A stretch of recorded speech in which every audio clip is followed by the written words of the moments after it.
Andrew Huberman is the kind of father everyone wishes they had. In my opinion, he even looks like the typical hot dad. As you can see, I'm not alone in this. Andrew is like a better version of Google, except he's not spying on you. When you search for headache on Google, you'll probably get a brain tumor diagnosis. But if you search headache Huberman, you'll get science-based tools on how to deal with it. Of course, it could still be a brain tumor. Anyway, Andrew records podcasts where he explains how your muscle robot works. He also provides science-based tools for servicing and optimizing it. It won't necessarily make you happier because life isn't just about that. When aliens designed humans, they wrote an instruction manual for them. Andrew Huberman received it.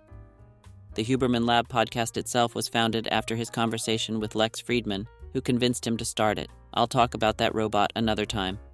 We consider people from this universe to be robots, but only Andrew Huberman has never shown himself shirtless, so we could see his arms, chest, or back. He said he just has tattoos he doesn't want to show. The first one, as he said, he got when he was 14, but I think it's sus, and under that black shirt is a robotic body. He works at Stanford University as an associate professor of neurobiology. His papers have even been published in Science. He has some doctoral degrees and completed some studies. But let's be honest, who cares when he has so many subscribers? As we know, the more subscribers, the more reliable the knowledge. On Peter Attia's channel, there's a short conversation with Huberman. He describes his life from early childhood to starting his podcast. I decided to listen to the whole thing and picked out the most interesting parts. Young Andrew was a skater and a street fighter. He achieved significant success in that too. You know, he's still alive, so it is a huge success, even though he got kicked out of the dorm once. I love stories about the past of successful people, including where they used to work. It gives me hope that someday I'll be able to leave my 9-to-5 job. So, Andrew worked in a skateboard shop and at Bagel Cafe, among other places. He liked working and took on various tasks. At one point, he even broke up with his girlfriend to focus on work. I think it was just a dopamine detox experiment. A very interesting fact is that Andrew Huberman has had the same therapist for over 30 years, with whom he regularly talks to this day. It seems that this is his most enduring relationship in life. He had more than one romantic relationship during that time, so, this is another argument for going to therapy since it can be more lasting than a relationship.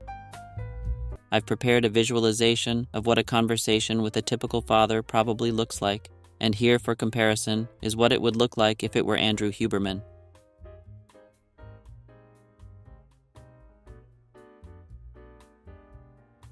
As I mentioned, Andrew Huberman is known for publishing science-based tools to improve your life. Among others, he shares his method for falling asleep quickly, which involves listening to Bob Dylan's and classical music. Okay, maybe not. It's not that simple. Andrew promotes what he calls the sleep cocktail, which includes things that 99% of you probably haven't even heard of. It's good to take it 30 minutes before bedtime. If I can afford it, I'll try it. For now, I will stick with my method. He has a morning routine that goes something like this. In the evening, he avoids light, reads books, or spends time with his girlfriend. Around 8 p.m., he brings the lights down because he doesn't want anyone to see him take off his shirt and reveal his robotic body. He doesn't keep his phone in his bedroom, which is also related to his robotic body. If he doesn't get enough sleep at night, he practices something called yoga nidra, which is like non-sleep deep rest, fitting for a normal robot. He doesn't sleep in socks to avoid overheating at night. An added benefit of not wearing socks while sleeping is that he is likely not uncomfortable during Zone 2 cardio with his girlfriend. There's also a Huberman Lab subreddit where people post summaries of episodes and a lot of interesting information. There are many cool questions and threads there, so it's worth checking out. You can find Huberman everywhere. On YouTube, Spotify, Instagram, X Twitter, and even in your bedroom. He has been popping up literally everywhere for some time now. He also appears in many deepfake advertisements for various supplements, so be careful. And finally, a few random facts for which I didn't come up with any clever punchlines. Andrew Huberman believes that bread is like a vehicle for butter. I was fascinated by this concept, so I created a simple visualization of what such a butter vehicle would look like. Speaking of vehicles, he drives a Toyota 4Runner because he likes to run a few miles a week. Yes, that's why. Andrew doesn't do squats or deadlifts. He prefers other leg exercises.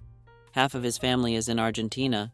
His older sister is a therapist. He's a dog lover and had a bulldog named Costello for many years, who passed away some time ago. There are even songs inspired by his dog. However, I hope that you will listen to Huberman Lab and that you will never die.